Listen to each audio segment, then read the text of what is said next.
ಅವ್ರು ಹೇಳಿದ್ರು, ನಾನು ಈ ಕಡೆ ಗೊತ್ತಿರಲಿಲ್ಲ ನನಗೆ. ಆಮೇಲೆ ಅವ್ರು ಹೇಳಿದ್ರು, ಸರಿ ಈ ಕಡೆ ಬಂದ್ರೆ ನಿಮ್ಗೆ ಒಳ್ಳೇದಾಗುತ್ತೆ ಬರ್ರಿ ಅಂತ ನನ್ನ ಜೊತೆ ಕರ್ಕೊಂಬಂದ್ರು. ಬಂದ್ಮೇಲೆ ಏನೋ ಇಲ್ಲಿ ಒಂಥರ ಅಟ್ರಾಕ್ಷನ್ ನನಗೆ. ಅವ್ರನ್ನ ಬಿಟ್ಬಿಟ್ಟು ನಾನು ಇಲ್ಲಿ ನನಗೆ ಯಾವಾಗ ಬಿಡುವಾಗತ್ತೋ ಅವಾಗ ಬರ್ತಾ ಇರ್ತೀನಿ. ಯಾವ ಟೈಮ್ ಈ ಟೈಮ್ ಅನ್ನಲ್ಲ. ಈಗ ನೋಡಿ ಇವತ್ತು ಬಂದೆ, ಆಮೇಲೆ ನನ್ಗೇನೋ ಇತ್ಲಾಗೆ ಮನಸ್ಸು ಎಳಿತಾ ಇರುತ್ತೆ ಇದಕ್ಕೆ ಬರ್ಬೇಕು ಈ ಕ್ಷೇತ್ರಕ್ಕೆ ಅಂತಂದೇಳಿ.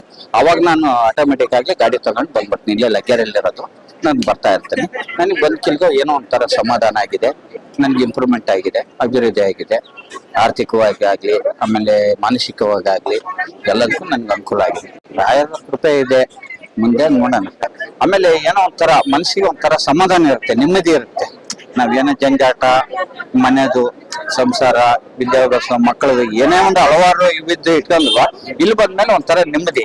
ಈ ರಾಯರು ಅಂದ್ರೆ ಒಂಥರ ಇದು, ಒಂಥರ ಮನಸ್ಸಿನ ನೆಮ್ಮದಿ. ಅದು ಒಂದಕ್ಕೋಸ್ಕರ ನಾನು ಈ ಕಡೆ ಬರ್ತಾ ಇರ್ತೇನೆ ಯಾವಾಗ.